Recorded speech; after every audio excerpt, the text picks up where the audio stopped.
Welcome, ladies and gentlemen, to the 2018 Spring EULCS tier list, preseason tier list, roster rundown. The dive? EU dive. Is that what this is? Is this the first dive episode, Drakos? Is this a podcast? Is this a podcast? You can decide at home.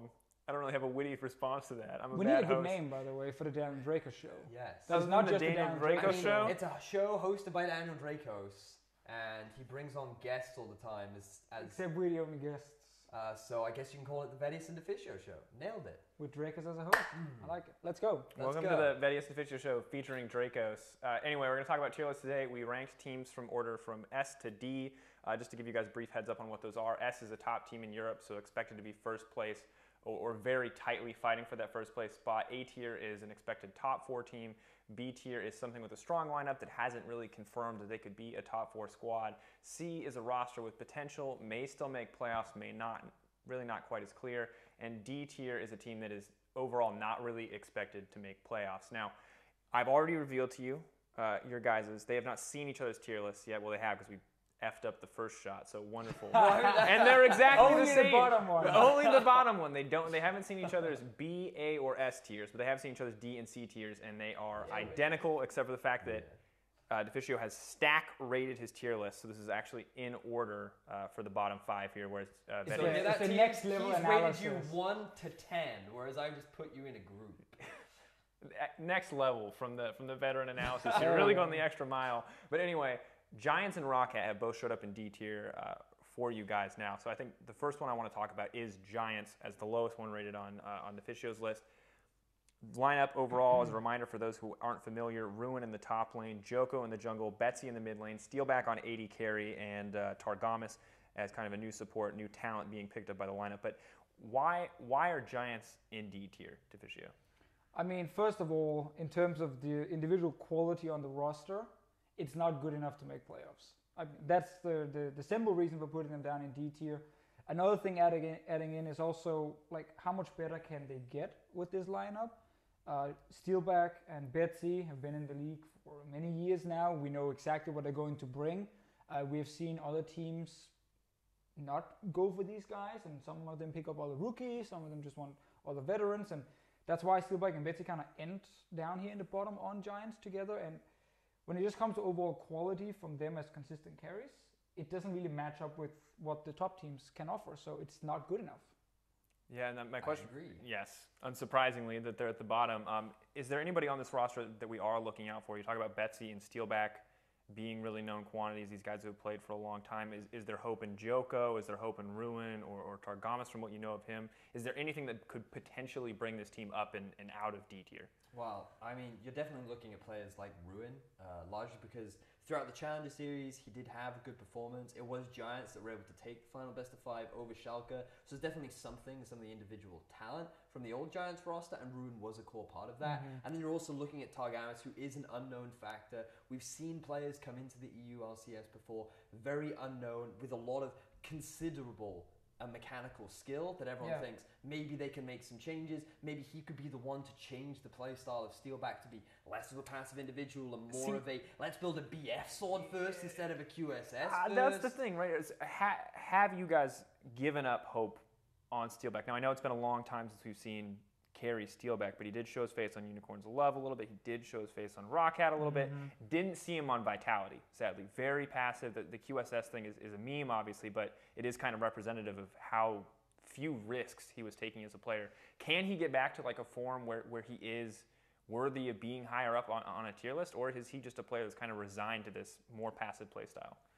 I have not given up on Steelback personally, but I don't think this is the kind of team that will bring him further up the ladder, because in terms of the quality around him, it's lacking. Obviously, it means you're most likely going to lose a lot of games, and playing an AD carry on a losing team, either you have one of those games where you stand out and you're like 10-1 and you're the only carry and you still lose, or you just end up getting shut down in the early game and then suddenly you never get to a point where you can be a big carry. So I'm struggling to see this being the lineup where he bounces back, which is why I kind of agree with Vedi that I'm looking at the rookies, like the new guys coming in, because typically when you're coming as a rookie, you're really hungry to show that you are good enough. Like Targamas is 17 years old. This is his chance, even on a lineup that's predicted to be in the bottom, to go and go aggressive, try and play well in the laning phase, make something happen. And if it succeeds, even if you're losing a lot of games, at least he actually can bring some flavor and probably some aggressiveness to this lineup together with a Drakos in the early game, because we know Drakos will be pretty aggressive and just gank everything. And if he gets that Olaf, he will definitely gank everything. Every meta Olaf's viable. No, but it's also best of ones, right? And that's a big thing too Yeah. that could influence a lot of these bottom tier teams, because in the best of 3, I definitely would have very little hope for this roster. However, when you're in a scenario where, you know what, maybe you put Ruin on a carry, maybe you just focus on putting Joker on a tank, and you have these scaling comps that in the meta right now are pretty strong, perhaps that's a way for them to be able to win games. Perhaps Ruin can be a big carry. There are obviously a lot of unknown variables, but largely based on the individual talent, based on the experienced players and their track record in recent history, there is not a lot of optimism for this team, which is largely why we put them in D tier. Looking at individual talent, I want to go over to the next roster on the list. Also in D tier coming through, it's going to be Roccat. Completely new roster for the Roccat squad. Prophet in the top lane, Memento in the jungle, Blanc in the mid lane, Hiku on AD carry, Norskarin on support. Now, I feel like the individual talent here is a little bit better than Giants. How would you rate it? Do you think that's fair to say? How much greater is it, if it is greater, or is it even worse at this point? I think Rocket's lineup is overall better than the one from Giants, which is also why I put Giants at the bottom. I look at this Rocket lineup, and when I saw it, I'd heard some rumors about the Rocket lineup before it was announced, and people were like, "Oh, this is not great." And I was like, "Oh man, how bad can it be?" But then I saw the lineup, and I kind of went that's okay. I know I put them down in D tier, but I still look at this lineup and say, I actually see potential in it. I think there's a lot of players here who maybe had a bad split or two, and therefore people don't want to touch them, and they kind of end up down in the bottom. But there's a lot of players like Memento and Blanc and Hiku, where I'm like, these guys are good enough to play in the LCS, for sure. And in best of ones especially, if this team clicks, I can see them being hard to deal with going further into the split. I don't think they will be week 1, but 4 and 5 and 6, I think there are some of these players who can definitely get a lead in a game and use it. But Deficio's looking at this from the bright side. The reason why the reason why we put them in D tier is because largely due to their recent track record, at least for me, right? Hiku, his one standout performance that I remember was towards the end of the split when he played for NIP against Fnatic, where I believe NIP actually got the 2-0 over Fnatic right towards the end of the split when the game didn't matter. But then he actually really stood up, and he was an individual that was having a really significant impact. But the question is whether or not he can continue that, because throughout the regular season, he was not performing at the highest of levels. And you have to wonder, yes, it was not the strongest team at the time. NIP was struggling in a very difficult group. But at the same time, you have to wonder what potential he has, especially on a new lineup with Blanc, who had a pretty good performance when he played for PSG in the Challenger Series. Norskarin, I've heard pretty positive things about. I don't know a huge amount much about him right now, but I'm sure that based on what I've heard, individually as a mechanical player, he's pretty strong. Yeah, exactly. He's actually he's a bit of a playmaking support, which is something you really want, especially in best of ones. If you're not going to be a strong macro team, you want people who can make stuff happen. Memento as well was always very aggressive in the early game, and it's one of those junglers who, with decent mechanics behind him, can go in and set something up with a support, set something up with a mid lane who can play assassins, and suddenly you have a team that can get some early leads. But I don't think it's going to happen often enough, and I just don't have full trust in the lineup actually getting to really synergize properly doing just one split. It really does feel like a bit of a ragtag team, and then suddenly we look at summer split more than spring, at least in my opinion. So my question is this is the team that you expect to win off of maybe a few early game plays, snowballing a win. I don't want to call it cheese, but early aggression, bringing them home a win. You don't see any way where this team wins through team play and coordination. It's difficult to say without having seen this team play and how well it meshes together. In terms of leadership, I don't know how much experience this team does. Communication may be an issue when you have 2 Koreans on the roster too. But you look largely, I'm looking at this from an individual perspective. How do these stack up individually with a lot of the other talent, and how well can I see the team meshing together? And I think that on an individual aspect, Prophet, he definitely showed some pretty strong performances on some of his split pushes when he played for NIP. It was definitely like that. That's why he showed some keep Right, positive right, performances, fair right? enough. But I'm trying to look at the bright side. Here. Right. Like there are remnants, or there are small sparkles of skill.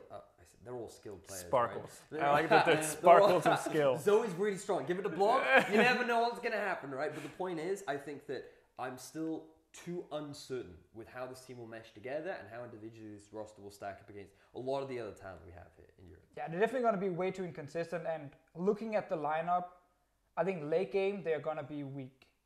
I don't trust in their carries when it comes to late game team fighting against some of the better teams in Europe. I think that's going to be a big issue for them.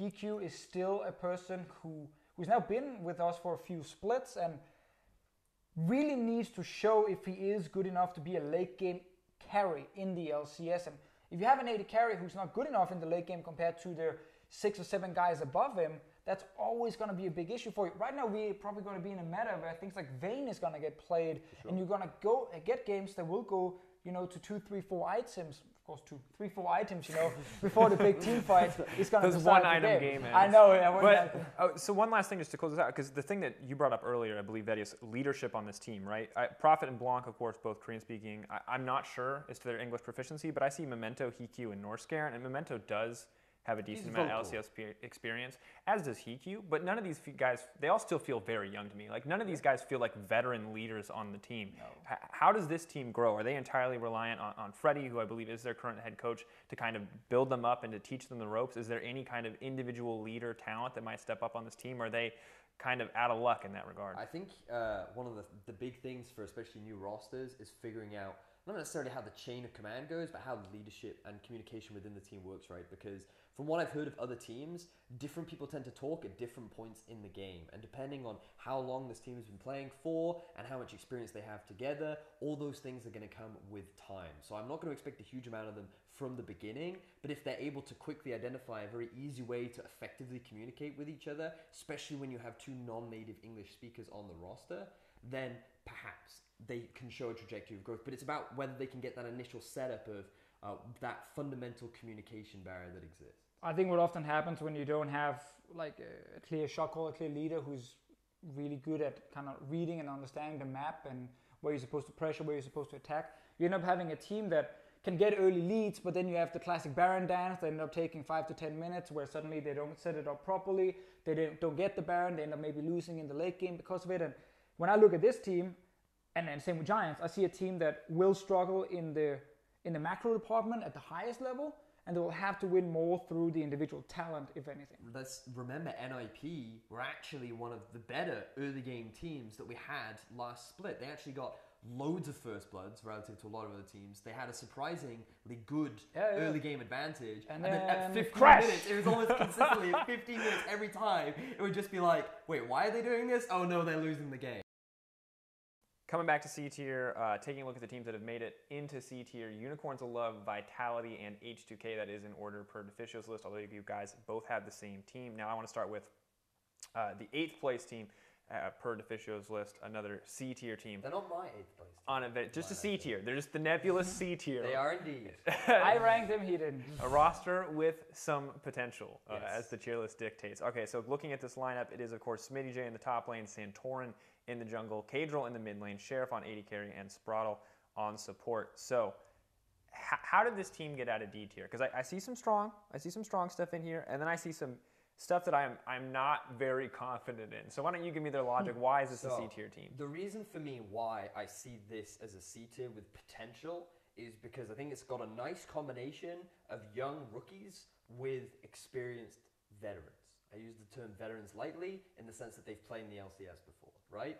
And when I look at players individually like Smitty J, when the last thing that I remember him being known for in the LCS was part of the Holy Trinity, part of that Giants roster, part of the big thing that we made a big deal of, and it was things like the jacks, it was the carries that really stood out to me, and his ability to carry. And then when we saw him in Challenger Series, he was doing a similar thing, and I think that individually on a mechanical level, he has a lot of talent. I'm just worried about how well he can integrate well with the team, and compared it with Santorin, who we make the jokes about TSM being a ward, he didn't really activate very much. I still think that he's a really strong jungler that has a lot of potential. Just in recent memory, I don't have a huge understanding of how impactful he can be on a roster. So I'm sitting there looking at all these players and I'm like, okay, Smitty J, actually pretty good. Santorin, I still rate pretty good. Cadril, a young rookie that in past experiences, having actually played with him many years, or against him rather, many years ago, like, I know that he's a talented individual too. Don't know much about Sheriff, not as optimistic about Spraddle, but I think that there is a lot of actually strong individual talent that if it could just work together, has promise. Okay, so the only question mark for me, outside of your story of playing against Cadril and solo queue, not solo queue, UK some scene. random UK got it. tournament Wonderful. 3 years ago. Great, the glory days. I would take advice on Deficio from his season 3 about his experience for Top kid in some. Okay, all right. Santorin's a big question mark for me, right? Because you said Sure. I think I don't feel like I have a firm grasp on his ability, but he's been floating around an NA Challenger for so long. I don't have a super high opinion of this guy. Of course, it's not the most educated opinion. I'm still in the process of doing research on this guy, but Deficio, I'm curious what your impression is. Is this guy going to be, contesting top tier junglers, or is this guy definitively middle of the pack? Is he lower down? Where does this guy actually rank in terms of EU jungle talent? I think Santorin individually is good. And I think in Europe right now, in terms of junglers, like there are like 3 or 4 junglers that are considered pretty good. And then there's a large pool of people where like you look at, Memento and Joko and these kind of guys, like I put Santorin above those. And I think Santorin, his problem for me whenever I've watched him and I've during the years watched a lot of Santorin games, it's always that if his laners are not very proactive, he's not the guy making the plays. He then ends up just farming, he ends up just kind of putting down vision, and then he goes back and doesn't really activate the team. But if he has laners who can do well in laning phase, who can apply pressure and then invade with him, he can actually use his individual talent to skirmish the other jungler with his team, or go, gank the top lane and tower dive because his top lane is setting up the wave. And that's where I can see Santorin do well. Smitty J is not a bad laner. No, like not he's gonna play, some of these different carries, and he's gonna try and go ham. I think Sheriff down the bot lane, at least from what we saw of him when he did play a few tournaments online, he was insanely good in laning phase. Now, I don't think he's necessarily going to destroy all the best AD carries, but he's going to apply a lot of pressure to at least the lower tier teams. So when I'm looking at this lineup, I see stronger setup around lanes, because Cadril is also a perfectly fine laner himself. I think a good individual jungler. And then I like the fact that Cadril and Sheriff is this really young carry couple, I'll call them now, that I consider actually to end up being better during the split than what Giants and Roccat can offer in the AD carry and mid lane position. And that's why I bumped H2K up into the next tier. So I'm curious, specifically with regards to kind of how this team is going to play out. Teamwork, once again, as we talk about the lower tier teams, isn't something we talk about a whole ton. We talk a lot more about individual talent, because I think it's a fair focus. These aren't guys that have massive reputations for brilliant macro play, right? But what is the actual bigger boon if you're H2K? What is the thing that would bump them up to B tier? Is it an improvement to the macro game, or is it just performing best as individuals? Because I do see the potential you're talking about in terms of raw individual talent, because we've seen Smitty J carry games when Giants was 3rd place, the Holy Trinity, right? In the regular season, at least. He was a huge factor in that. Cadril has had some great games, and Sheriff, I'm skeptical, but he's I feel up there. like it comes back to what we've been talking a lot about with the D-tier teams, is leadership, right? Because what distinguishes really bottom tier teams from like middle to top end is you might be able to play a good laning phase and get an early lead. But then once you get to that mid-game point and you have to start playing around the map and managing minion waves, knowing what objectives to play for, how to team fight, all these things require a really good understanding of the game, and whether it's 1 or 2 or an entire team of people that understand this is the right time to fight, this is the right time to execute, you need that thing to exist, and you just look at this roster and you're like, where is that coming from right now?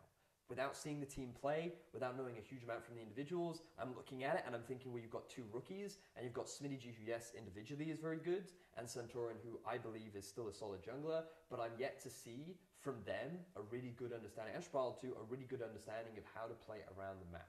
And what would bump them up for me is if they are able to get that, some kind of aspect of leadership or clear communication that then brings them up to, hey, this makes them good team fighting, hey, this makes them good playing around objectives. I think for me, it's going to be less about being a strong macro team, because I don't think that's going to happen over just one split for them, and more about some of the players like Cadril and Sheriff ended up being really good in the LCS. Huge question marks around a lot of players on this lineup. Spraddle is another one. Like, most people right now do not have a very high opinion of him. Yet, whenever you talk to the professional players, they're like, no, this guy is good. And the thing he keeps, being able to show is in solo queue, he's doing really, really well. And he's mechanically doing really well. Now, that won't always translate to stage, but I'm looking at this team and I can see it go both ways. I can see Sheriff, Cadril, and Spraddle on the bottom side not working out, not being able to contest with any of the teams above them on the tier list, and they end up down the bottom, kind of floating around there. Smitty J's split push style doesn't work because everyone's playing tanks, or he's not able to actually win his lane against the LCS top laners. But at the same time, I can also see the other way around, where some of these young players, and especially the bottom lane, ends up being a strong mechanical force that they can play around. So it's not just around just top lane split pushers or something. No, actually they can maybe go to the bottom side, make something happen there. Cadril becomes a good team fighter, and there is potential. It might be, there is potential with this team, but I think there's too many question marks, and we can't right now sit and say that Cadril and Sheriff and Spraddle will be better than what the teams above them can offer, and that's why they're ending down here towards the bottom. We basically think that there is potential, but there are too many unknowns right now. But just based on what we see, we think that they have a little more potential than the teams. And we gotta stop saying potential now. Yes. There is room to grow. Room to grow. Potential. Or deteriorate. All right, got it. Potential. So the next lineup on this list is Vitality, and now this is another team that's kind of chock full of unknowns. But the hype team. In this case, the hype team. Let's look at the top lane. It's Cabo. He's coming back. It's the god himself, none other than Gilius. Jizuki, the Italian stallion, Mini Tropax, the Portuguese hero, Jack Troll, who... Portuguese god. Portuguese god. There are many gods. This is the pantheon, if you want to name this team anything. For nationality. Now, unfortunately, it's the pantheon of C tier, but I feel like with so many rookies, this one's kind of expected in the same way that when you and Krepo were doing something similar last season, you rated Misfits as a C tier team coming in. Is that fair to say that there's just a year ago now, too many unknowns, right? There's just too many players that we haven't seen play on an LCS stage. So what we do know is that 4 members of this team were part of the original qualifying Giants roster, right?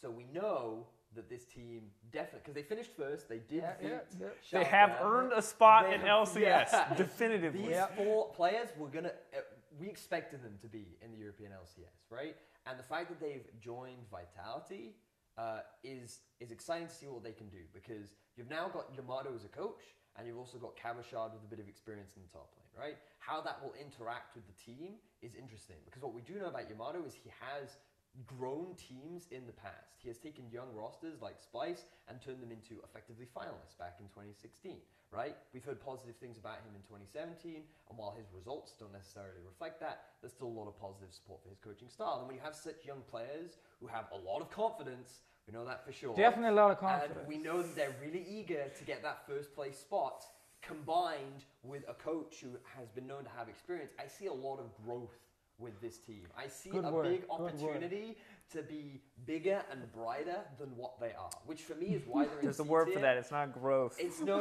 It's shit. Yeah.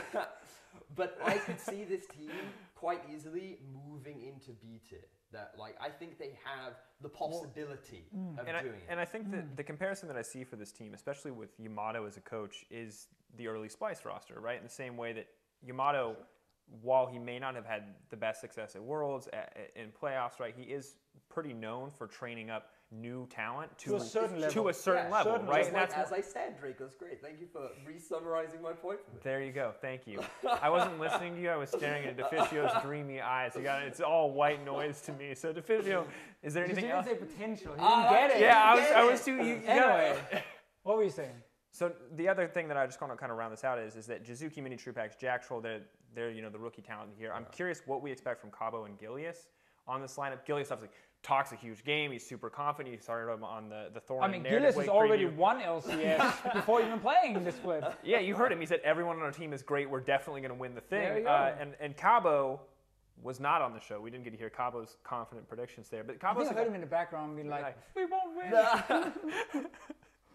Anyway, Cabo's a guy who has at many times in his career, well, not recently actually, been a top laner, but he was hyped for so many years as kind of the new prodigy top laner, but in the face of Wonder, in the face of Vizicachi, even now Alfari, Odawamne, it feels like he's not quite up there anymore, and that feels like it could hurt them a lot. I mean, I think it's definitely safe to say that right now, Cabochard is not among the best top laners in Europe, and that obviously is something that got a hurt for him to hear, because he was so proud when he was the big carry up in the top lane who could beat everyone, and it's been some time since we've seen that, and that's one of my issues with this lineup. Like, the reason they're down here in C tier is just because, like, I dream of this team just coming in, like, going nuts, you know, the rookies, Gilius, the trash talk, and they're just, like, playing super fun, aggressive League of Legends, Mini Trupex pops off left and right, and we're like, awesome, these guys are cool, great addition to the EULCS. But I can just also see the other one where they come in so confident in their ability to play, and then they start playing against some of the top teams early on, and they lose.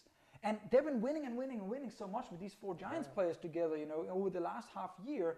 Then suddenly, it might not be as easy, or it might not suddenly be the same style you can play that you played, you know, in Challenger and in the Spanish National League. And that's kind of the thing with this team, where I look at Mini Trupex, and he's done really well in Challenger, in Spain. Talented individual. But now look at some of the AD carries he's playing against, like Hansama, Reckless, Copy, like Upset. Like, these AD carries are better than him.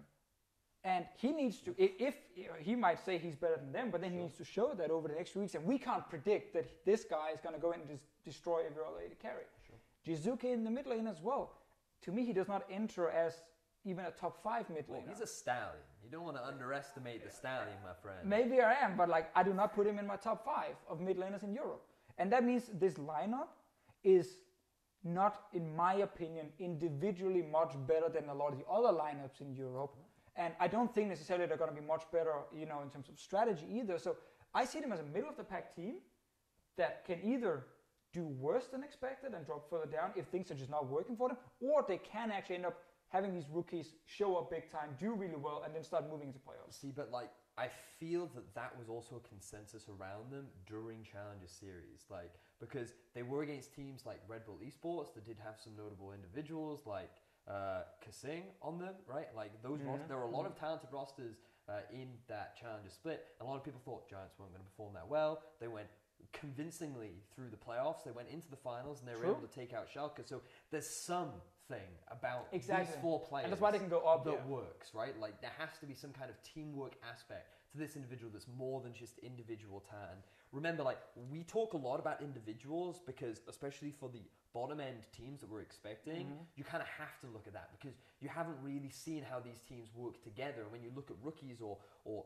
recycled talent, you know, you have to wonder, like, you get drawn towards their individual talent. But teamwork is a very big aspect of this game. And 4 less than optimal, like, players compared to a lot of the others may come out on top if they have that ability to work as a team. So that, for me, is why I see them as a really strong contender for moving up to B tier, largely if their ability to work together can shine. And that feels like the biggest defining factor for the majority of our bottom 5 teams is, do they have enough individual talent? And then if yes, can they have the teamwork to put it together? But it feels like pretty much across the board, we see teams that are lacking in teamwork and to a certain degree individual talent, which is just a bit concerning. It feels like we might have... It's very difficult to say, right? Without having seen them play, that teamwork aspect is still the big unknown. Absolutely fair. Potentially a top-heavy season, though, as we have so much recycled talent and so many rookies kind of coming in. Yeah, I mean, but that's why Vitality is so exciting. Yeah, and that's why I'm so happy they're here with this kind of lineup, because they are the kind of team who can go in and really annoy the top teams and suddenly say, oh, the top 5 was locked on paper. Not anymore. Now we're pulling one of these guys out. They're entering instead, if it's really working with this lineup. I think actually teamwork we should expect them to be pretty good at, because again, they've been playing together. It's just in terms of like closing out games in time, even that was something they did well beforehand against some of the better teams that can be hard. All right, final team in C tier, none other than Unicorns Love. Roster, top lane is going to be White Knight. Cold coming in the jungle, formerly known as Trashy, for those not up to date on his name change. Exile in the mid lane, AD carry Samix, support Totoro. Now, Deficio, this is your highest rated C tier team, above the Italian Stallion, above God Gilius. So that could hurt me. Yeah, what's putting Unicorns of Love up there? Why are they on the cusp of B tier here on your tier list? I think Unicorns of Love, this lineup will be super different compared to the Unicorns of Love we've seen over the last 2.5 years now. Obviously, losing the core of Visichachi and Hylissang is huge. It's the first time they've lost those two players, so they kind of had to completely rebuild around also how to play. And what they've done, in my opinion, is they've selected a team which is going to focus on being much more consistent in the way they're playing and much more focused on the map play, the macro, as we always call it, and way less on being creative, way less on being super aggressive and taking big chances. And when I look at the team, because they have Samex, who ended up doing really well last split, I think they have a reliable late game carry. I think Exile in late game teamfights was actually pretty good as well. So even though he's very inconsistent, we can add him to some of these wins they're going to get in the late game, in my opinion. They then have a jungler who's very vocal, who's very focused on making sure that vision is set up, minion waves are pushing correctly before making plays. And I see this lineup that could have a very nice balance. Won't be crazy, but it will be a little bit more slow and steady. And then it will go to some late game fights where I think especially Samex can actually be the big carry for the team. We can pick up a lot of wins against the bottom teams. I largely agree with that, simply because I think that, for me, Samex was actually one of the big stars of the Unicorns of Love last split. I felt like that he stepped up massively and was a big reason for a lot of their success, especially towards during the regular season. And for me, he was one of the big carries.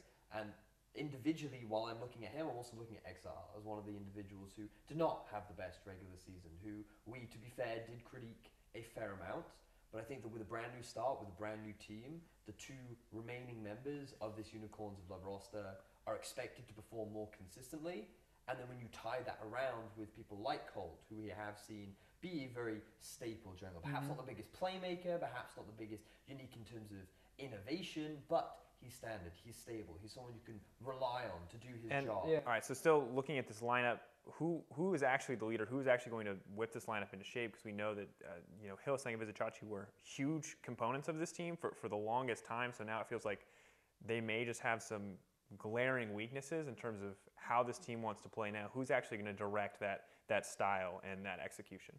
Well, I mean, you've got quite a few players, right? Like, we're looking at players like Cold, we're looking at players like White Knight, potentially Totoro, depending on how well his communication fits in with the rest of the team. But as we were talking about earlier, this whole roster is expected to be a little bit more standard, a little bit more neutral, a little bit more well-rounded. Perhaps they may go for a strategy where they don't have one primary shot caller. We heard a lot last split about how communication is changing and how different people speak at different points in the game. I think the goal is to just work them in all kinds of aspects and not make them that super linear one style of play, which is run down mid, let's force a fight. And it's not like, with players like Totoro and White Knight, you don't have anyone who could start a fight. Like, if Totoro is on Engage, he's played in the LCK, he's not afraid of the EU stage by any means, like, he can be the one starting fights. Are you trying to say that Gilius is not scarier than Faker? That one is debatable, so I'm not going to give my opinion on that one, but I think Totoro, against every team except for Vitality, will be confident enough in his ability to engage. For sure. I'm going to hold you to that. Every team except Vitality. Lock it in here. Totoro, good, except against Vitality. But also White Knight, like, versatile player, flexible, plays a lot of tanks, not afraid of making some of the big outplays if he needs to. Like, played since Season 3, basically, when he subbed in, when Creaton got injured on Alternate, and always been around Challenger. So, like, I look at the lineup, and I think there's enough tools here to win games, especially against the bottom teams, but they are lacking a little bit of punch. For sure. And losing Chachi, losing Hylissang, even Xerxes, like, it's hard then to put them higher on the list. Of course. And say, yeah, these guys are definitely fighting for top 4 at the moment. I think that is definitely not for the start of the season, but I think they'll be more consistent. I think they will play a bit smarter, and I do think they can rely on, especially Samex, to be the late game carry.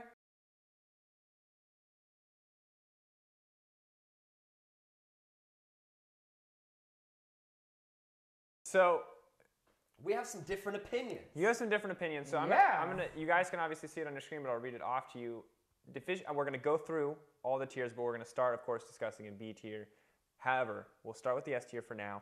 Deficio has put nobody Go straight in to S S tier. tier? Oh Nobody my in S God. tier. Nobody is there. Vedius has put Fnatic up there. Where's my jersey? I left it at home. Oh. Look, now going into A tier, Deficio's put Fnatic and Misfits. Misfits, Splyce, and G2 for Vedius. Yep. Splyce has made their way in. Now, Deficio's C tier, full of people. Veritable. It's my B tier, baby. Yeah, it is up there. At Schalke, G2, and Splyce all in there. And Vedius, only Schalke. Yes. The only strong lineup that Now, is not I expected may to be admit, top 4. Maybe I am overselling Splyce, right? I'll say it now.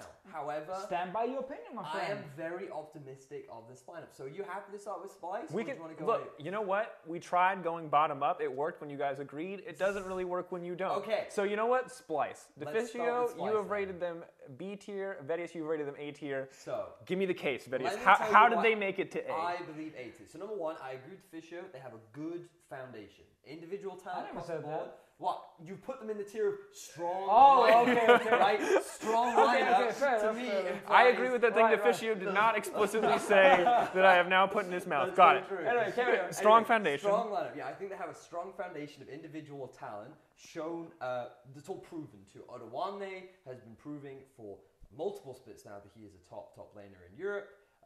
Xerxes, sure, he's a little creative with some of his plays. He definitely does not perform as well on meta champions as he does his own unique champions. And then we didn't run through the lineup of Splyce. Oh, yeah, it's true. Because I'm doing it right now. Ladies and gentlemen, in case you've missed it, we'll edit this in at the start because I forgot to go through it. Odawane in the top lane, Xerxes in the jungle, Niski in the mid lane, Kabi on AD carry, and Kasing as the support for Splyce, Vedius's A tier team. Yes. Deficio's B tier. So, Niski is someone who actually had a lot of hype coming into the European season because remember, he was on the Fnatic Academy squad. They were looking pretty convincing up until the finals of the playoffs where they ended up struggling a little bit. They That still was a ended bad up one. qualifying, and then the team kind of fell apart. But Niski, he had up and down performances, but I'm still optimistic of his transition over to Europe. And then the bottom lane, I think it's an extremely solid bottom lane. I have hype towards Kasing. I know some people don't. I am optimistic. I think he played well the last time he was in the LCS. And I think that he has been on a lot of challenger teams and investing in a lot of side projects during his off time. Can you stop? Okay, I'm just sorry that a Which is player why we're not looking playing at in the LCS and instead playing in Challenger and calling it a side project is Side- the That's funniest what thing he I have said, ever okay? I'm heard. just taking what he Yeah. said from his interview. Yeah, I okay? didn't feel like He LCS. invested. He wanted a side challenge. side That's pro- what he said, side right? projects, guys. Okay, but anyway, the real reason why I put them in A tier was largely because of their coach, right? I've only heard positive things about this coach. His name is Peter. He comes from the CBLOL. He is an extremely smart individual. He really understands the game really well. And I think that with the lineup that you have, they already have the talent. You just need to teach them how to be a team, right? And depending on how good of a coach he is in terms of translating his knowledge into actual how to work as a team and how to implement that in the game, is what will make this team an A-tier team. And it's because of his coaching ability. His coaching ability is still yet to be determined. We still need to see what he can do with this lineup. But I have a lot of optimism towards him, have a lot of optimism towards the lineup. And again, I admit, maybe I'm a little too optimistic. Maybe they should be in B tier. That's where I had them originally. But I'm saying to myself, you know what? I think that with the investment that they've got, I think this can be an A-tier team. And that's why I'm putting them. All right, you've got faith. What have you got, Deficio? How did they got into B? So obviously they're Right. not that So what bad. do you disagree with? Yeah, what do you disagree on? Are you not a fan of Peter Dunn? Did he do something to you? I don't think he follows me on Twitter. Oh. No, he does now, but it took him a long time. Oh my God! Gotta put B him down for tier that one. down. No, so I put Splyce, so B tier, and I put them lowest in my B tier as well. I had G2 and then Schalke above them. The reason I put them down there is I'm not as optimistic when it comes to just the talent on the lineup as you are, Vedi. Because we're talking about teams now who's going to compete for, the top spots. And I look at this lineup and like Niski for me, first of all, is still a big question mark. Like there's a lot of proven mid laners above him, Perks, Caps, Nuke Dog, I think, and Cooks as well. Like I consider these 4 players all better than him at the moment. Okay. I look at Kasing as well down the support role, and I'm not convinced he's going to be a huge success just subbing right into this lineup here. And like he's been out of the LCS for a while, and while he on Red Bull he had some Side projects. He was doing side projects and doing those when he was doing that. Like there were some of the games where he stood out individually for sure, but there was also a lot of games where he just didn't do a lot.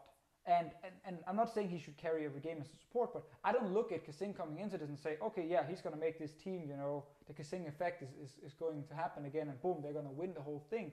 I look at this lineup, and I'm a little bit concerned with the carries.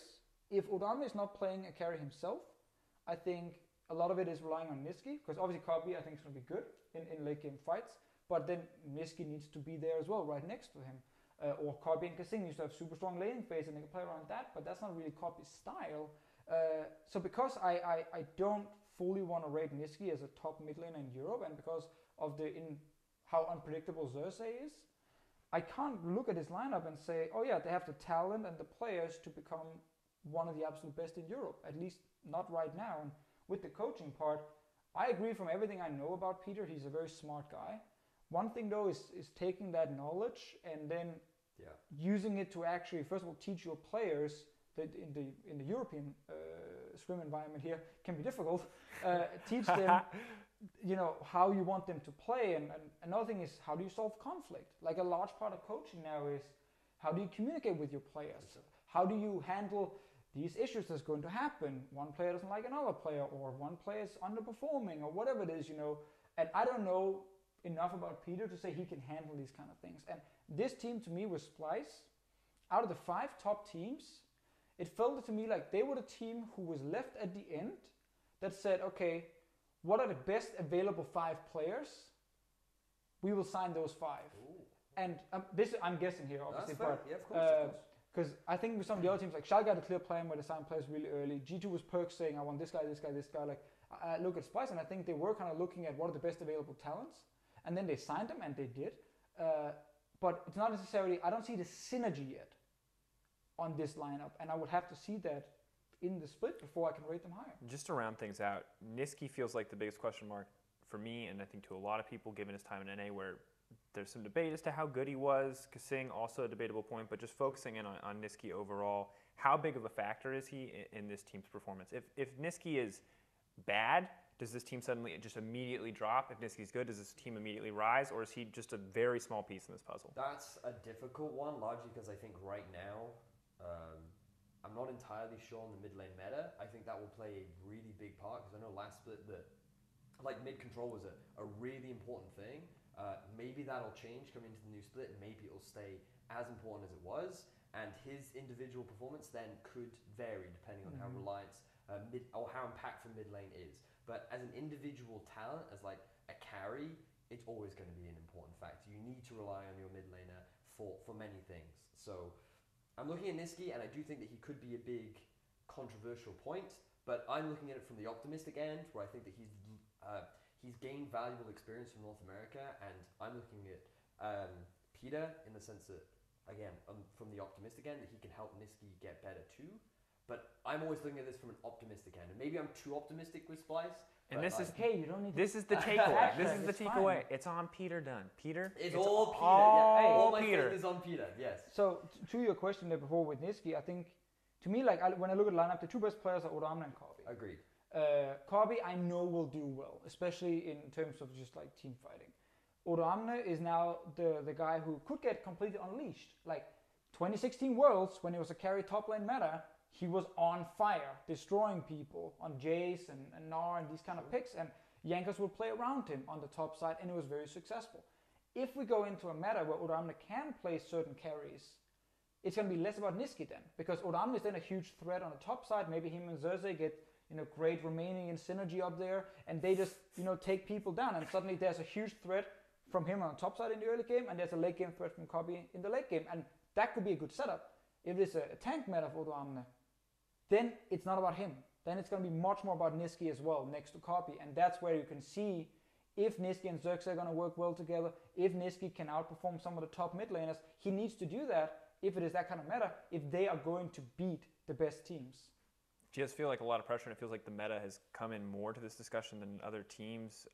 Is that mostly just because Nisqy is an unknown quantity, whereas the top laner and the bottom laner are pretty well known to us? Is that the reason why we're so concerned about whether or not it's going to be a carry top meta or something much more mid lane focused? Is it just because we know Ottawamne and Copy, but we just don't know Nisqy? Why? Because I feel like we've talked about a lot of teams already, right? This is the sixth one we've talked about tonight, and it doesn't feel like the meta has been nearly as big of a discussion point up until this point. I think it's because it varies depending on the level of team that you're talking about. You start by looking at individual talent. You start then by looking at their ability to play as a team, their ability to play the map, and then once you kind of look at teams, you think, okay, individually they're kind of similar. Team level, okay, sure, there are some differences here and there, but they're kind of similar too. You're then looking at, okay, well, what are the other variables that could influence them? Well, now you're looking at things like playstyle. You're looking at how the meta can influence them, and you have to kind of get a little bit more specific. And when you look at certain players, like Zachachi, for example, you're looking at him being like, oh, he's a big carry. He likes to make plays. He likes to be that kind of person that's in the front lines, not necessarily playing those tanks, right? And things like that do have an impact on how that matches up, because if you're now thrown into a meta that doesn't suit you, that's going to affect your team's ability to perform. And for Deficio, I feel that meta, I mean, for both of us, to be fair, meta could play a big part of Splyce's either rise or fall.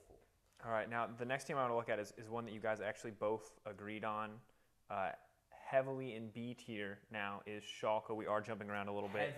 Heavily.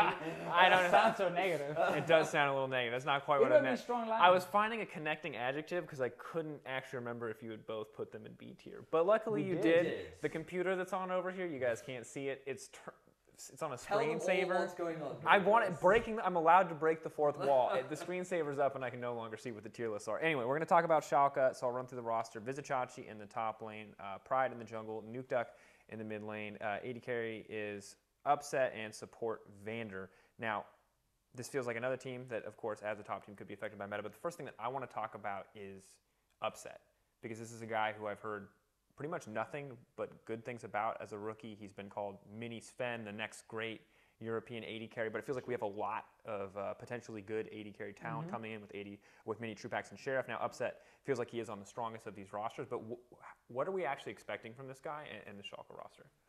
Is he the young Sven? I mean, I think it's a fair comparison. I also know that Upset and Sven spend a lot of time together.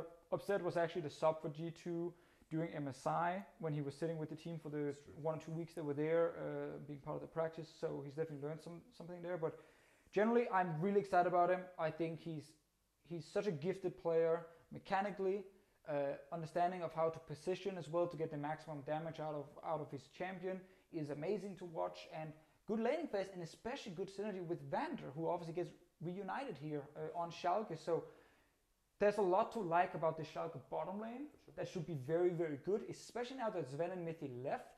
So there's Reckless and Hylissang, and now we're looking at people like Upset and Vander to potentially challenge, Reckless and Hylissang for who can be the best bot lane later on in the split. But he's the kind of guy who can win you games. He's the kind of guy you can play around, and he's the kind of guy that you can rely on, which is the most important thing in my opinion, because there are other good pieces here that can win games too, but you always know that as long as Upset is in the game and he has 3 to 4 items in a late game fight, he can win it.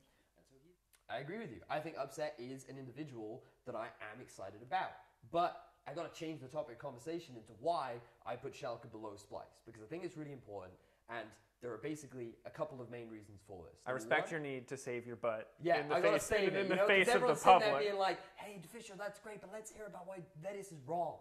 That's definitely what that's screaming right now. Yeah. So all right, Splyce above Schalke. Give it to us. The main reason as to why I put Splyce above Schalke is because right at the start of the split, which is what this tier list is largely based on, I believe that Schalke's individual talent will not be strong enough to meet with Splyce right at the start of the split. I think Splyce looks stronger right now.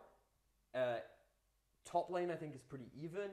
Mid lane, I think, is pretty close, largely based on Nukeduck's previous performance on Vitality. And I'm mainly looking at the jungle difference between Xerxes and Pridestalker. Pridestalker had a really poor performance last split. He really struggled. He was brand new to the LCS. He was not on the greatest teams. Whereas Xerxes, when he's able to innovate and play on his own style, then he looks like an extremely strong jungler in Europe. And I feel like that coming into the start of the split, that's the emphasis here.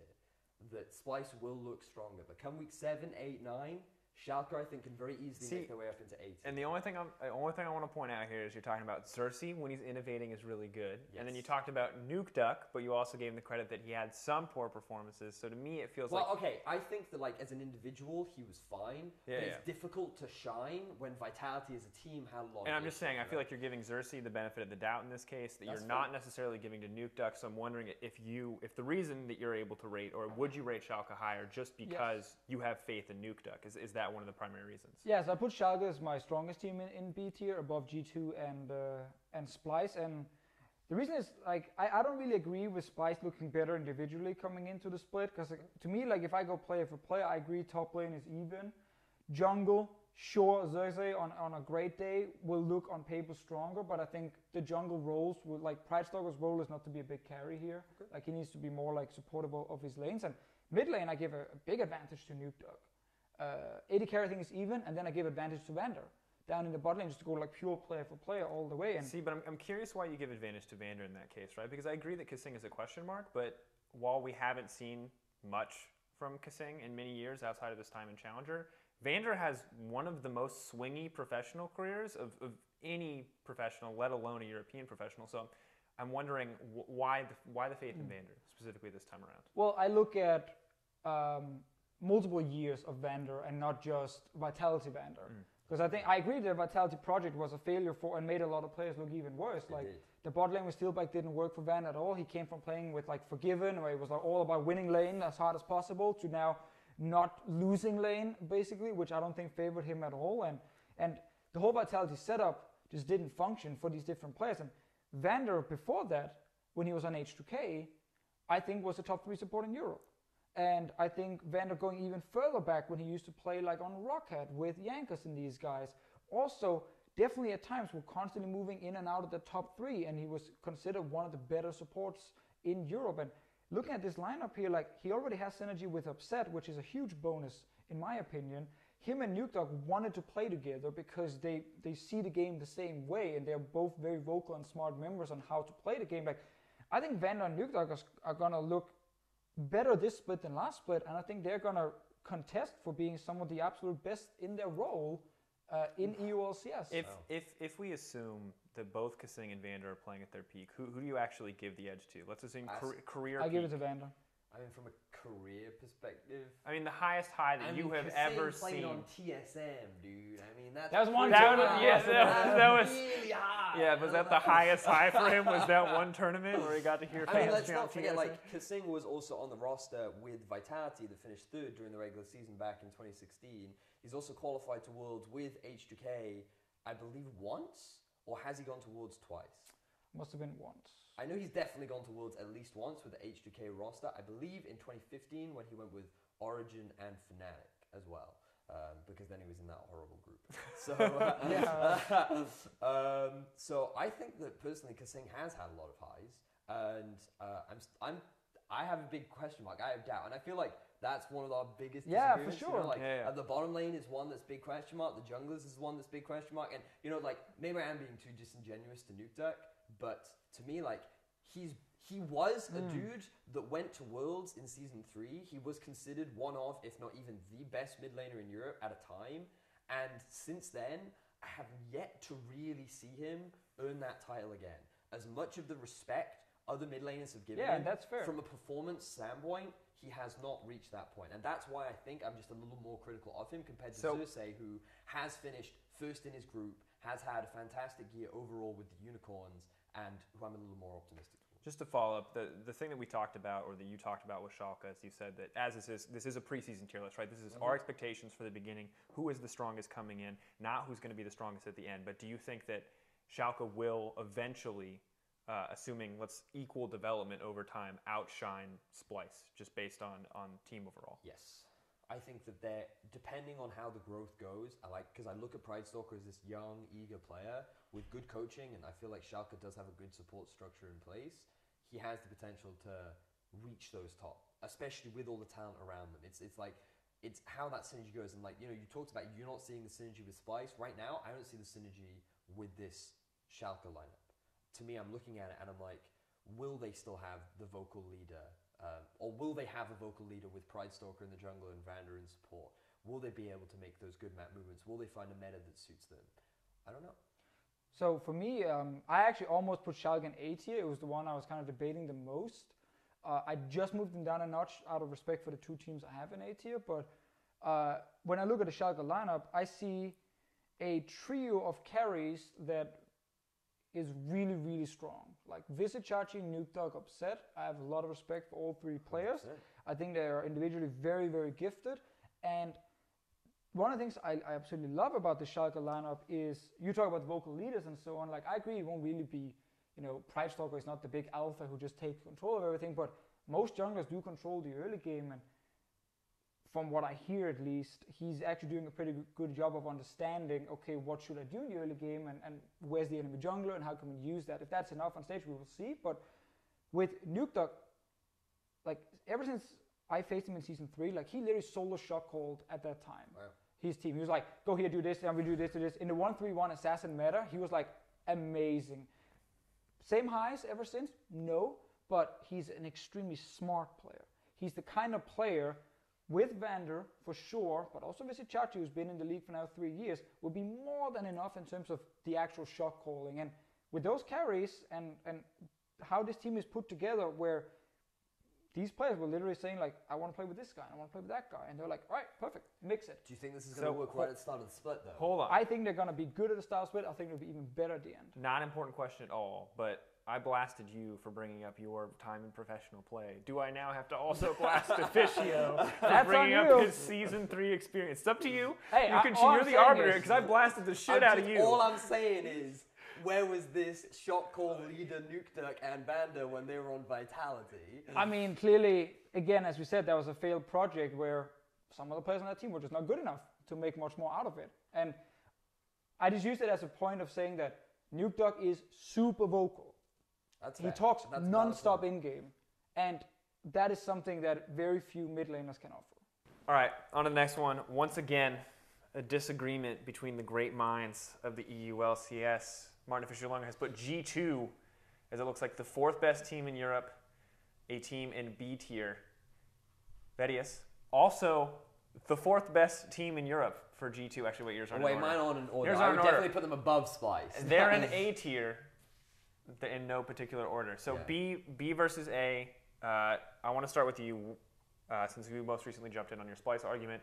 Why are G2 in A tier for you? So, largely because our definition of A tier was expected top 4 team, and based on the individual talent and the proven success of G2 as an organization to prove within the last few years a really talented roster, I just have a lot of faith that this roster will finish or will come into the split looking strong and will maintain that strength throughout. They might have a few dips here and there, but I'm expecting this roster. I'm looking at this roster like whole split wise, and I'm saying I do believe that this team will finish top 4 towards the All right. split. Now, it's interesting because earlier we talked about this being mostly a preseason tier list, but you've given kind of G2 that credence there. Now, just a reminder, because you brought up individual talent, the roster is Wonder in the top lane, Jankos in the jungle, Perks in the mid lane, and then they got the Roccat bottom lane of Hjarnan and Wadid.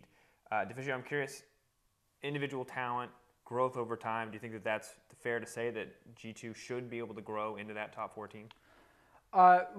When it comes to individual talent, I think they're definitely good enough to be top 4 for sure. I mean, Jankos, Perks, and Wonder as a top lane trio is the actual new holy trinity. That's like insane when you think about what they can do if it's like an aggressive meta where Jankos can be active in the early game and Wonder can play carries.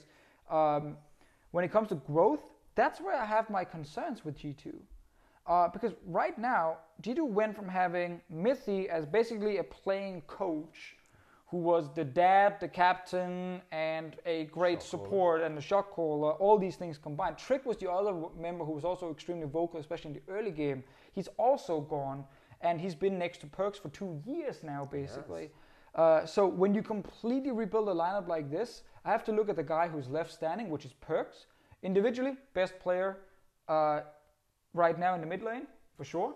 Probably the best mid lane in the last split as well. If we look at the, last year, so if you look at the entire year, I think Perks I'll agree with that. There you go. Let's do that. Entire year, Perks was the best mid laner. It's just beating in the back of his head. He's like, But so last year, best mid laner. I think coming in this split, he comes in as the best mid laner when it starts. But to me, Perks is too young and still too aggressive in the way he's playing the game to be the captain and the actual leader of this team. So I look at these guys growth-wise, and I'm concerned because it's really, really difficult to constantly have to analyze your mistakes, to figure out what it is you need to do to get better strategy, drafting, macro, all these different things. And this G2 lineup to me is then going to rely a lot on Yanin to be one of the guys who can do that. That's actually why Perks wanted to play with him, because Yanin is known to be a very smart and vocal member. But otherwise, it's going to be based on individual talent. It's going to be based on playing way faster than last year. The G2 last year that took 30 minutes to do anything is dead. It is gone. This is literally so much more aggressive. It's going to make them very inconsistent. They're going to have games where they destroy the early game and we're like, oh my God, this is the greatest thing I've ever seen. And then the next game, they're going to lose the early game. We're going to be like, oh my God, this is not great. So because they're going to be so inconsistent and because I question the growth they will have, because it's hard to predict for me, but lacking someone like Mythy is going to hurt them a lot. That's why I actually put them under Schalke as well on my list. Okay, so cast your mind back to 2016. Is that a medic now? When G2 joined the roster, or the LCS, right? I remember, yes. Did they have a Sven and Mythy in the bottom lane? No. They had an Emperor. It was Emperor and hybrid. Yeah, hybrid, yeah. Definitely Emperor downgrade. And they had a Kikis. It was Kikis in the Kikis top lane, I believe, right?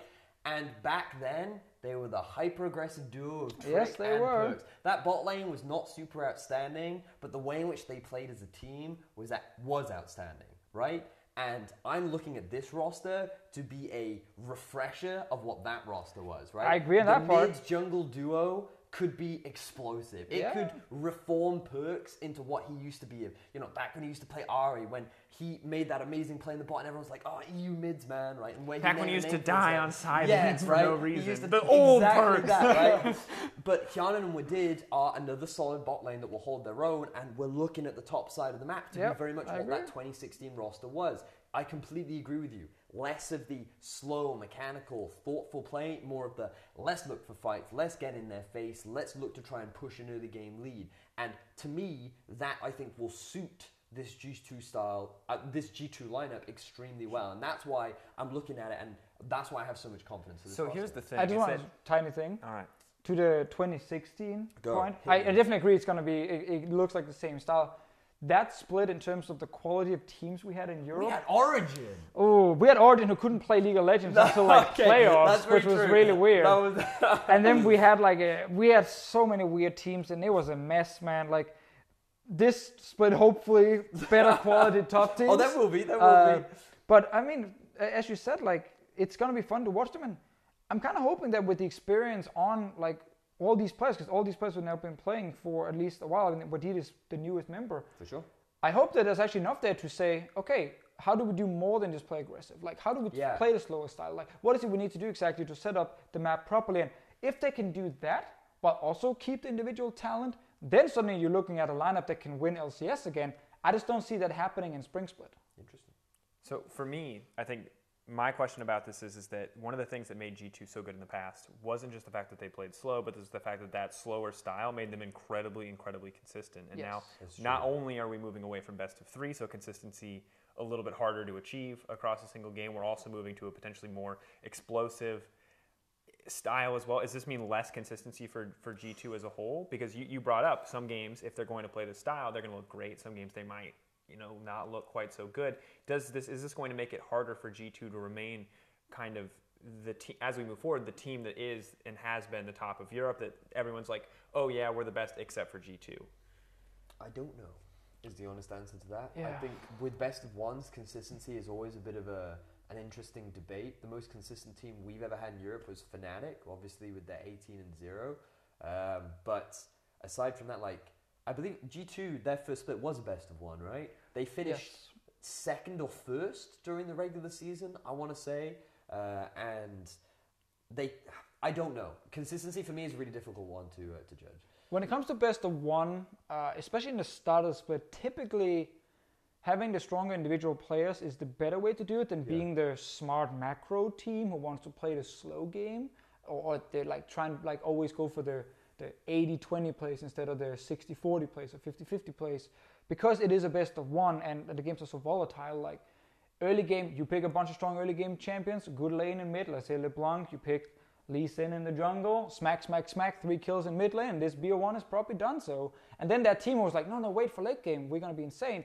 It's not happening. That might happen in game 2 or 3. It was a best of 3, but it's not. So in that case, it might benefit this G2 lineup. I think the old G2 lineup would not benefit from a best of one setup. This one might actually enjoy it more. Good luck to you, Sid. Because there is more. Yeah, there we go. We gave him. You don't need him now.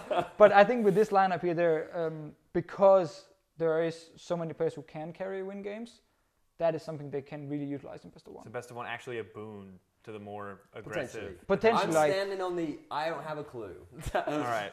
Well, the one last thing I want to talk about is on the top side of the map, Wonder. We bring up a lot about how meta could affect the way that these teams play out, right? And Wonder is a guy who hasn't, when the tank meta was around, he did play into it a little bit, but he has always been the guy who's preferred more bruisers, more carry champions. Do you think G2 is a team that's going to change him into a tank player if it's necessary, or is G2 going to be the kind of team that's going to say, we're going to play carries in the top lane, even when it's not a carry meta, because it's what our top laner is good at? For me, I think that Wonder has the ability to play everything, right? I think that what we've seen from when he was on Splyce is that they performed best when a top lane carry meta existed. That's when we saw the best version of Splyce, in my opinion. Does that mean that he can only play that style? No. I think that given the setup of Splyce, it was just the best way in order for them to find success. When you have more options and more areas that you can rely on to be big carries, and for me, you're looking at Jankos, you're looking at Perks, potentially you're looking at Hyanin depending on how the split progresses, but there are a lot of options for him to rely on other parts of the map, and I think that he will be quite confident on tanks. The fascinating thing for me is I feel that there's this perception around Wonder where he's not actually that amazing of a top lane, at least from the community standpoint, that he doesn't actually sit with a lot of, like, people always think of Vizicachi and Odo Amne, and some even think Kikis because he was really good that one time. But that's a random name we got in there. Alfari, right, is probably the better example to use, right? But maybe, yeah. I don't know why you was for Kikis, but But the point is that often people struggle to put Wonder up there because he has been on a team like Splyce that hasn't, I mean, aside from their 2016 performance, hasn't really had that same level of top-tier performances. And I think it's really worth highlighting that Wonder is a really talented top laner. He is one of the best in Europe, and he is someone that you have to show a lot of respect and fear towards because of the strength that he has. It's been a while since you said potential, so it's okay. We can use it again. Say it one time so we can do the word of the day. The carry potential up in the top lane.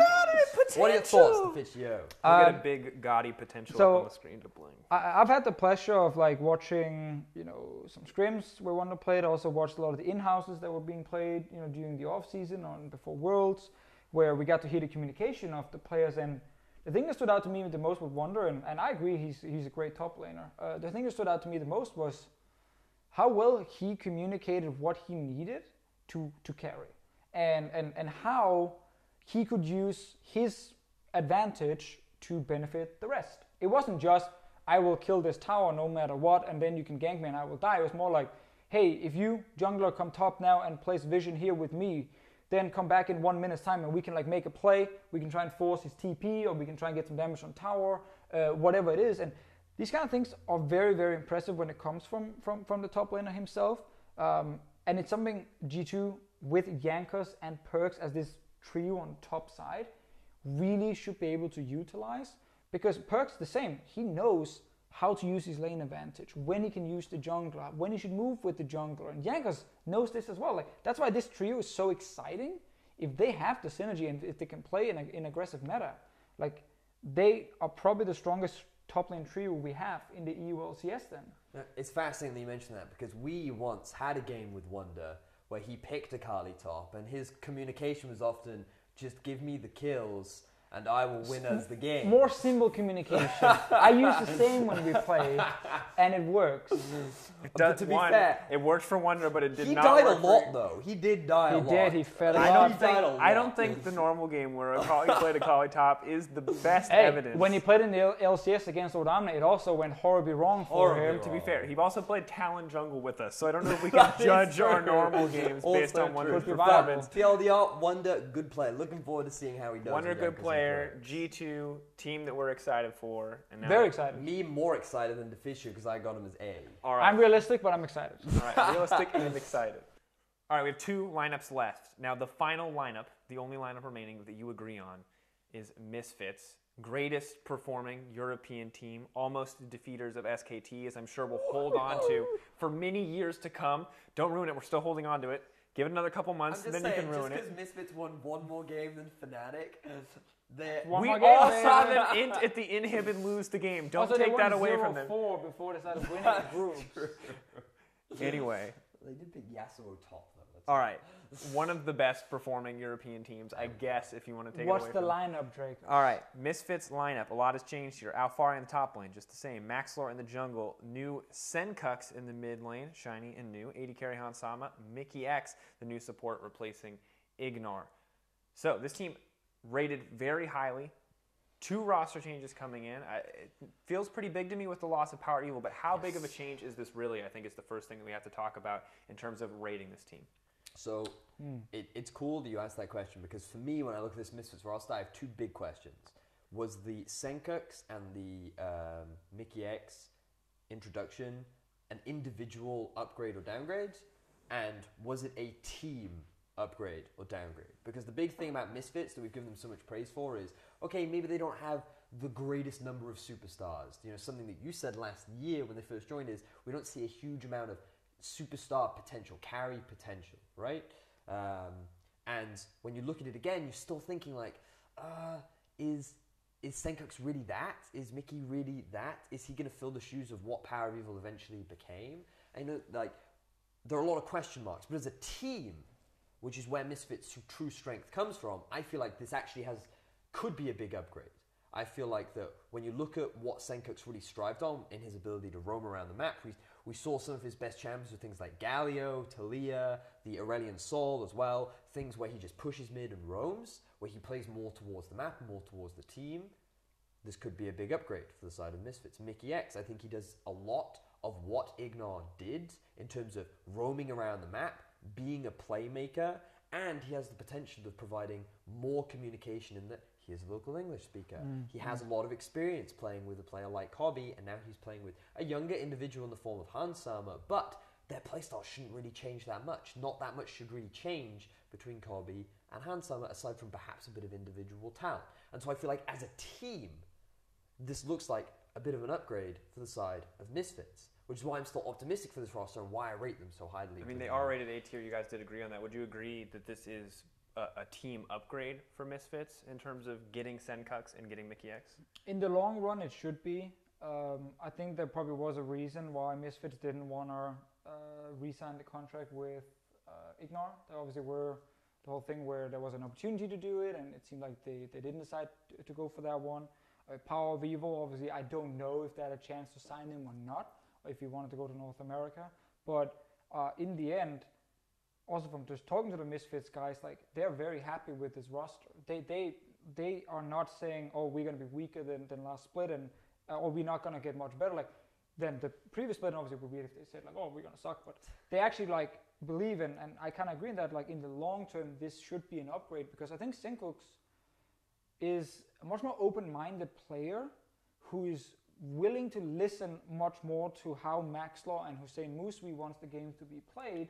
And you look at then suddenly like Hansama, who's stepping up more. Hold on, but on the point of a much more open-minded player, how much of your decision that Power Evil wasn't that open-minded player comes from the fact that he built Nasher's Tooth every game like clockwork? I mean, so when I say open-minded, like, a player should have their own way of playing the game. That's perfectly fine. They have their own opinion of how to play the game. But when you were like looking at Misfits during the split, there sometimes were what looked like a clear disconnect between someone like a Power of Evil and maybe what Maxlaw wanted to do. It wasn't until playoffs they actually kind of hit that synergy where they started really playing together very well. And I think just, again, from what Misfits wanted, I think they were okay or happy enough getting 2 new players in the lineup, despite the success they had at Worlds, and say, this will make us better long term because we have some different personalities.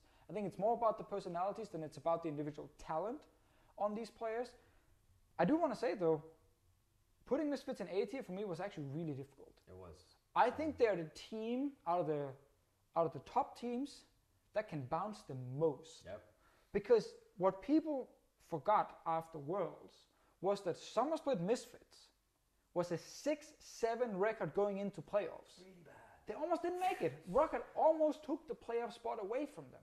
We had such low expectations of them coming into playoffs too, right? For that reason. We were like, Power Vivo is the only carry right now. Hansama needs to step up. Alfari's stuck on tanks. That doesn't work. Yep. While Maxlor finds shot calling, but he's not able to carry from the His jungle. impact was minimal. And Ignor had to play like shielding supports, and he didn't look good doing that at all. We were like, this team is lacking so many things. But then coming into playoffs, the main strength of Misfits is preparation. Yes. And then they came in with a plan to say we can punish mid lane against Unicorns, we could punish mid lane against Fnatic. They utilized that on both. They got much better at closing out games, and that's why they made it all the way to the final, where then G2 obviously crushed them. So the entire regular season of Summer Split has kind of been ignored in the story of how great Summer Split was for Misfits, which is why putting them here now, based on playoffs and based on Worlds, is risky. It's best of 1, doesn't favor a team who's famous really for preparation for teams and scouting a lot of games, and doesn't favor a team who wins as a team and not as individual stars. And that's where I can see Misfits drop down, especially in the start of the split. And remember that during the regular season, at the end of the day, your main goal is to just make playoffs. What matters is that you perform at playoffs, right? Of course. And if Misfits can get to that point, then I'm sure as a team they'll be happy. But Deficio makes such a valid point that from many analyst perspectives, people were not rating Misfits very highly. People were not looking at this as the team to cause all of these upsets, you know, to knock out the 11-2 Fnatic so convincingly, right? And that's why I completely agree with Deficio. I too really struggled to put them in A tier because I was very much like. But here's the thing: is that's the struggle. But you both did, Yeah. right? And Deficio, you've ranked them as the second best team coming into the split. Yeah. Vedius, you put them somewhere in the top 4. So what actually decides to put, because everything you've told me so far, like yes, Mickey Xasenko could be an upgrade, but everything you've talked to me about in terms of regular season, in terms of best of 1, sounds like it counts against them. So where does that retribution come in? Is it just that they're so good that you think that factor's not going to bring them back? How are they actually winning enough in the early season to be worthy of this top 2 and top 4 spot? So for me, it's very much that we've talked a lot about with like Schalke and Splyce and G2, can these individuals become a team? Right? Can they mesh well together? What's the synergy like? When I look at Misfits, even with 2 new players, I'm already expecting this to be a well-oiled machine. I'm expecting this to be a good team right from the get-go. And I'm expecting them to work together, and even with a new meta and with a slightly harder ability to prep, I'm still looking very optimistically at this team as they will know how to work together well, and therefore they will come into the split looking strong. Because I think teamwork right now in League of Legends as an esport is the strongest attribute that you can have. So even if you have one individual underperforming, 2 individuals underperforming, it doesn't matter as long as the team works well together. Yeah, I mean, the foundation now on this Misfits lineup, after they've had, you know, a year with Hussein as well, where you have like Alfari and Hansama with a year of experience now in the LCS. You have Maxwell, obviously, who's done everything he could do with this lineup in terms of like, you know, his goals, you know, go to the final and go to Worlds. Obviously next year he wants to win them, I assume, but the foundation from this Misfits lineup is super, super solid. Especially I love Alfari up in the top lane. I still think he's being underrated sometimes, but he's gonna go toe-to-toe for sure against the best players in Europe, and he will even compete to be the best top laner. I think Maxwell in the jungle, again, shot caller, a leader, and also individually doing his job. I think maybe a carry meta can hurt him a little bit, because it is a little bit harder to be the very vocal member and also playing carries instead of just tanks. So that might be something, but in general, because Senkooks and Mickey, in my opinion, are not downgrades, they're side grades at first and then potential upgrades later. The foundation with Hansama also getting a bit older and showing off at Worlds, it gives me a very good macro team who hopefully will be very consistent in the way they're playing and therefore end up picking up a lot of wins. And then they will peak around playoffs. Now, one last thing I want to hit before we move on to our final team is the concept that Sencux is a side grade, because Sencux has been well respected for a long time. He hasn't always publicly had the best performances, but if we look back to when Misfits were winning the regular season, what we talked about on broadcast was who else is going to carry besides Power of Evil. Yeah. And when you look at Splyce, the story for Splyce was almost never who's going to carry besides Sencux, right? Sencux was a role player, so why is Sencux getting this credit now as a side case in a carry force? That's why, like, for me, when I looked at individual, I think that it's a slight downgrade, right? Just for both in not in massive respects, but I look at Sencux and I think that one of his biggest issues was his inability to identify his own style, right? I don't know how many weeks we sat on the analyst desk and said, okay, he's found something that works for him, and then next week he plays a completely different champion. He had one of the highest number of different champions played during the regular season, which I just think makes it so difficult to identify some of your core strengths and some of your core weaknesses, like as a laner, but also how you impact team fights. So for me, I think like individually, just because Power of Evil had a very clear identity, he knew exactly how he wanted to play and was consistent in that playstyle, makes him a stronger mid laner compared to Sencux. But with regards to the team, I very much agree with Deficio's points, where I feel that Sencux is a little more open-minded. He's willing to you know, like, again, it's very much individual and team, the difference. We brought up Alfari as a potential one. I agree that Maxtor's in the top for the jungle. I want to talk about. I definitely want to add in on the mid lane. All right, fair. I think Misfits is a team that's really good at setting the mid lane up to succeed, or became really good at setting the mid lane up to succeed as well further into the summer split. And Splyce didn't do that. Like, Splyce played much more around, especially top lane. Senkux's job became like more of a push lane and then be ready to roam, either go top or bot lane and support Corby and Wonder, who were the two carries. And sure, maybe that was because they tried with Senkux as the main carry and it didn't work. But on Misfits side, I think with the way they're playing, where Alfari is more than willing to give up his own matchup and actually give a counter pick to mid lane and accept that he's maybe not winning his lane today. Max was good at playing around the mid lane, and I think that is actually a setup that can make Senkux look much better as a carry. Now the difference I think there is that Power of Evil, no matter what he was playing and what he was building, in many ways were not afraid of taking a chance. And that made him succeed a lot more when it was going really well for Misfits. And I really want to give him that credit, because I think he actually had many games where it was like, no one's doing anything, bam, Power of Evil shows up out of nowhere, makes a play happen. You're like, all right, that was pretty good. We saw that at Worlds, we saw that during the splits he's had for Misfits as well in Europe. And that's something where Senkux is not doing that right now, and he needs to be able to do that. Because if they are relying on him and putting resources into him, you can't play far back. You can't be scared to pull the trigger. He needs to then be one of the guys who's in the front, actually ready to make the big plays happen. And from the fact that you put him so highly up, I assume that do you believe that he can do I'm that? predicting he can do it. We will have to see if that's true or not. All right, this is it. Ladies and gentlemen, it is the grand finale of the preseason tier list, courtesy of Vedius and Deficio. The final disagreement. The final disagreement. Vedius has placed Fnatic in S tier. Obviously. Number one in Europe. Potential for number Guaranteed one. number one is what he's saying. Hang on. That's not what anyway, meant. Hold on. And you have placed them at the top of A tier. You've also agreed, however, that they are the number one team in Europe. Coming into the split. Coming into the split. Now, just again, to remind people of the roster, in case you've been living under a rock for the last couple of years, Soaz in the top lane, Broxa in the jungle, Caps in the mid lane, AD carry Reckless, and the one that's forgivable if you don't know it, it is Hillisang, who has been swapped in for support for Jesus. So let Deficio lead on this one. What? Not S tier, huh?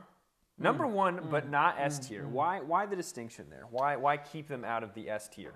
I just didn't think there was one team that was like a clear-cut level above some of the other top teams in Europe, so I didn't want to put an S tier here. I don't think there's a guaranteed favorite to take first place. I think Fnatic will have a strong start for sure.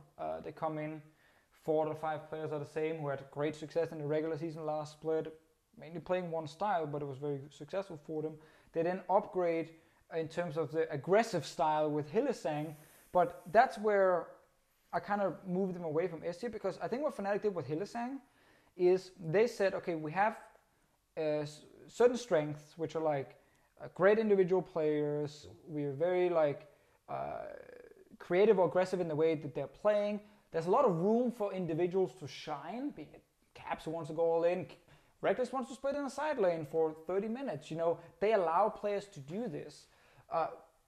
And Hylissang fits into that. So I think he made those strengths stronger on Fnatic, but I don't think they fixed any of their weaknesses by picking up Hylissang, which is there where I can get a little bit concerned, because their weaknesses were like, you know, macro was a big problem for them, changing up their styles, they're coming in with multiple answers to whatever the enemy team is doing, and just being a bit more like, in that case, like a little bit more flexible. I think Hylissang just adds on to we can play aggressive and we can create big plays, but not we want to be more consistent and focus more on the safe play. But that's obviously where maybe some of the addition to the coaching staff can change, but Hylissang did not fix that weakness. He just made the strength stronger, which is fine as well, I guess. So I'm curious, Vedius, before we get into any of the kind of the deeper questions, why did you put them in S tier? What was the logic there? Oh, I feel like the main difference between me and Deficio is just we have different interpretations of the tiers. I see. You don't actually think Fnatic is No. I think that they are right now, coming into the split, a cut above everyone else, largely due to many of the reasons that Deficio listed.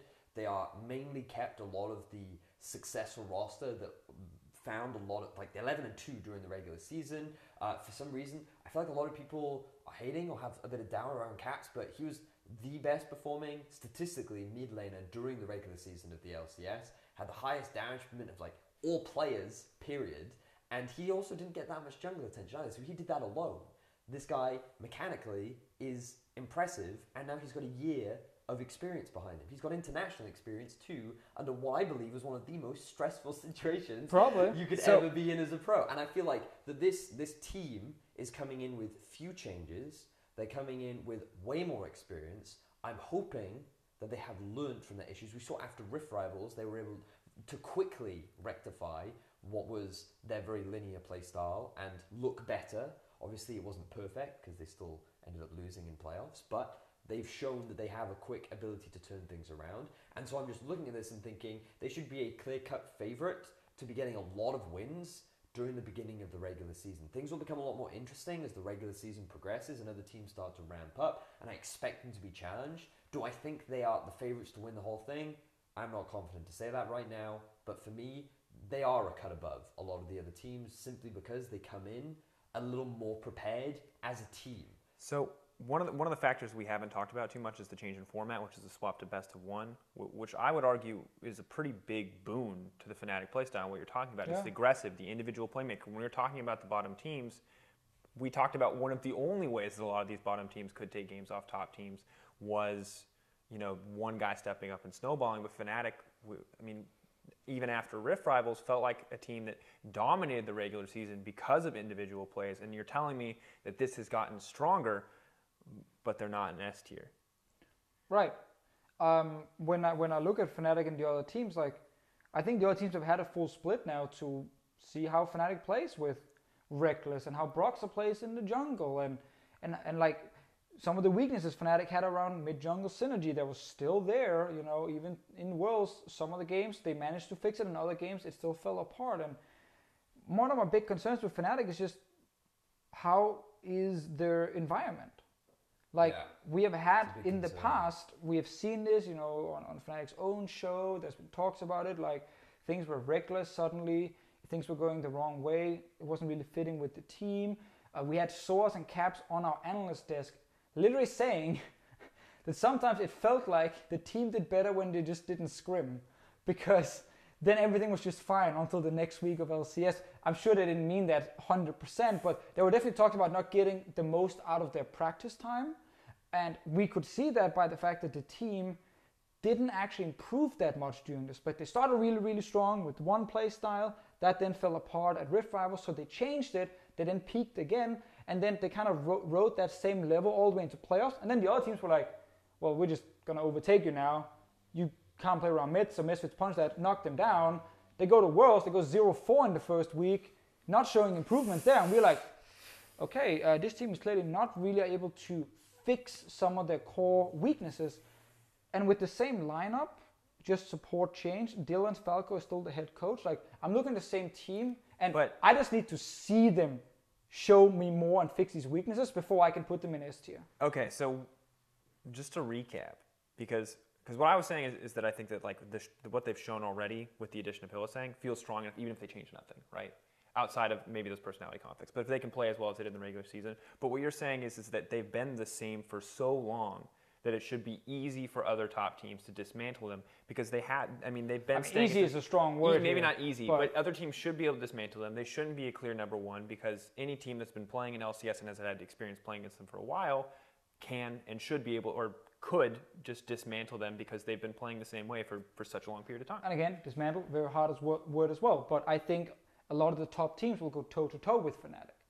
And if I'm putting them alone in S tier, then I'm saying that won't happen, that they will take down most of these teams and be the clear-cut best team coming into the split. But I look at G2, I look at Misfits, Schalke, these guys, and I'm saying, like, I think coming into this, they're going to go toe-to-toe with Fnatic. I think they have looked at how Fnatic plays, and unless Fnatic is showing something completely different and that surprises them, then these teams will know what they should be ready for. They're scrimming them right now, and while this team individually is strong, I don't think they are a clear-cut level above the other top teams, because what has happened in Europe now is a lot of our bottom teams have lost some of the individual talent, and some of our top teams have just kind of taken all of it and said, we're now all on the same team. And that was one of the advantages Fnatic had last split, where there were some weaknesses they could expose. Like, I think when they played like Misfits in regular season, they could win bot lane. Even in playoffs, they did that against Hansama and Ignore. Really, really hard. And I think that kind of thing could happen with Reckless and Hylissang, but I'm not sure if it's going to be exactly the same, or if Hylissang wants to roam, and that's a big question mark for me as well. And how are those two guys going to play? And I just can't put them S tier yet. I need to see them have worked on some of the problems. Not enough faith. Definitely not enough faith just yet. Just to be clear, is that your final rebuttal? No. Not enough faith. They are still number one. So. I mean, the thing is, like, we disagree slightly. It's just I have a little more confidence in Fnatic. Sure, that's the only difference I feel between me and Deficio. The only other difference is my biggest concern is the coin flip Hylissang. The one thing that I think I can confidently say about Hylissang is he will make a play that will win you the game. He will also make a play that will lose you the game. I love Hylissang. And I can remember multiple highlights of being like, oh, Hylissang, what a god, that was an amazing play. And then other times being like, what are you doing? Hylissang, please stop. Hylissang, you lost the trade, it's time to leave. No, Hylissang, don't keep trading. Exactly, right? And if you got flash, you got to use it. For me, Hylissang has been that coin flip player for a long time. And for Fnatic, that might be what they need. Someone that's willing to take the gamble and is willing to just pull the trigger. I think they had enough of those guys. Maybe they do, right? And I'm sitting, I want the guy yelling, come back, guys. Push the waves. Don't do it. And maybe that's exactly what they need. And that's why I'm looking at Hylissang, and I'm not as optimistic about him, right? I think that he in this team, how does he fit? Does his playstyle complement what Fnatic is trying to go for? Will he be reined in by Reckless, or will Reckless be unleashed by Hylissang? Yeah, right? I mean, and that's why the bot lane is going to be very fun to watch. Yes. I really hope they go for lane domination. I really hope they play around bot lane again like they did before, and they try and have Reckless and Hylissang win lane, and then one is split pushing, one is roaming and making plays. Like, that could be very exciting. I think another reason for why, now not about why they're not S tier, but more why they're number one, is another year for Brox and Caps in terms of experience should be pretty important. Adding Youngbuck could end up being very good for Fnatic as well, because they have a now additional member who can work with the team. And again, what seemed to lack for them was like that idea of like, how are we going to improve in our practice time, and not just again go on stage and rely on our clear talent and the way we have this one style of playing the game. I'm hoping Youngbuck and maybe Hylissang, if he's changing the way he's playing, can add a bit more consistency, a little bit more focus on what is actually the correct play here. And if my AD carry is pushing this way, what should my other lanes do? Obviously, be ready for people to come and kill them, because the AD carry is on the other side with no teleport. And those kind of things fell apart for him towards playoffs and was an issue at Worlds. And I just want to see that fixed before I think Fnatic will be happy. I like that you're sneaking in really specific lessons. Fnatic, if you're listening, I want think you to they do know. this thing. One thing is seeing as the armchair analyst and seeing, oh, this guy's overextended and these guys are now getting caught, or this one guy's getting caught. Another thing is in-game doing it, because we don't know how the comps are going. Maybe they're all just screaming, push, fight. I mean, we know it's hard. We Vedius wanted to get Baron Vision at 15 minutes Oh my once. god. Exactly, I remember that. And Let it drop. I meant the area, not the Baron itself. Well, it hadn't spawned yet, but we understand. It's hard in game. there you go. Can happen for pro teams as well. Right, but Fnatic, good team. To Fnatic, make sure good we team. cover our posteriors, we must remember that all of this is speculation. We haven't seen any of the teams play Wow. yet. I think we can call that Fnatic will be good and Misfits will make playoffs. This is like the end of a really good movie where they wake up and it's a dream. You're like, but it's all just speculation. Don't hold me accountable for my opinion. Andrew Vedius Day. all right. I got a small thing in the end on the entire league then. Go. I'm expecting this to be very top heavy. I think you mentioned it earlier in the show as well. We actually had a split, I believe it was like a year and a half or 2 years ago, where our bottom 4 teams did not take a single game of the top 6 teams until like week 9 of the split, where Elements beat, I think it was Unicorns of Love. And it was best of 1 as well. And it was like, whoa, this is like the most one-sided split ever. I don't want to go as far as saying it's going to be like that again, but I definitely think with G2, Splyce, Fnatic, Misfits, and Schalke, we have, I mean, so I'm putting Splyce a little bit under there, but we have 5 teams who will be competing for top 5 on paper, but also when we actually watch them play. What's going to be fun to see is within those 5, who's obviously taking first, second, and third and so on, but also on the other side, like, is it Vitality who's making playoffs? Is it Unicorns who's making playoffs? Because someone needs to get number 6. What you're saying is we've retained the 2-group system. It's now the best 5 Different kind of groups. Just a different kind of group. But like seriously, I feel like the 5 bottom teams, the only team I don't believe can actually make playoffs is Giants. I'm literally just calling they're out in my opinion straight away with this lineup. The other 4 teams are fighting for that playoff spot. And that's going to be really interesting. Honestly, I'm excited for best of 1s. There's a lot, because even then, I actually have a little bit more faith in Roccat, I think, than you guys do, and there's not a ton of evidence to support that, right? I think don't think there's a track record to support that, but like at the same time, Roccat got 5 brand new players, right? Yeah. I don't think it's entirely fair to count them out completely yet. Who knows? And best of 1, woo woo. Best of 1s make things makes a lot bad more players exciting. look great. But I do agree with Deficio. I think we're going to be super top heavy. Even though we've made predictions for like S tier, A tier, B tier, the reality is during the season that's probably going to shift a lot. But I think we're both pretty confident that the top 5 teams will be somewhere within those 3 tiers. So hold you accountable for the top 5 prediction. Yeah, hold me accountable. Tweet at Riot Deficio. Remember, he is when he's wrong, because he will be. A lot of times.